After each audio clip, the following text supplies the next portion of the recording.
While there was a hierarchical structure, and I was modestly far enough up that food chain to be able to have some sort of influence, I always saw my team leadership as being very horizontal. So just sitting around a table, so very flat. I may sit at the head of the table, but I would have people sat all round different positions on the table who I could dialogue with and get good ideas from. Yes, I would make the decision based on all of that discussion, but it would be very collegial. One of the characteristics of servant leadership is that you can build community, and you can build community within your teams like that. So you feed across each other, you foster this sense of belonging, this sense of connection.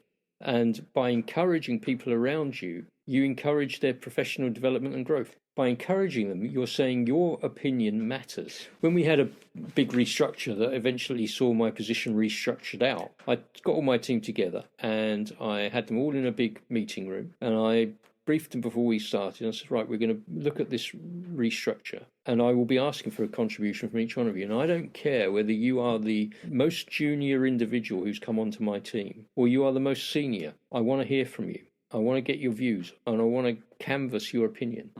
And we put together a huge report giving feedback into all of this, which a lot of it was taken on board. Not all of it, but certainly a lot of it was. And when those young people saw that their input was taken seriously by me, was captured and reported back up the food chain, and some of it was implemented, it gave them confidence in themselves.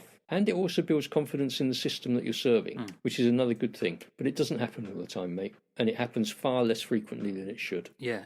So to the point that when you do come across it, you're lucky. It's very rare, and I've only come across it 1 or 2 times in a 40-year career. Yeah, likewise. So we're talking about servant or service leadership. It's basically being focused on the people who are around you, possibly under you. So you're a leader, you're a manager. It's the well-being of them and who they belong to, their teams, as you say, or communities.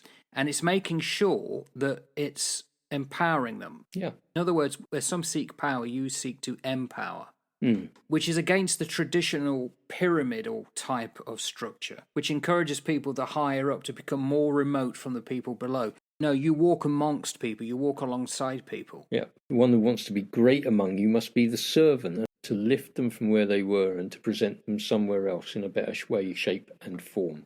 But that's played out in the way that you can work with the people that you work with. Businesses will often prioritise employee well-being. They'll often see better retention when they look after the well-being of their people.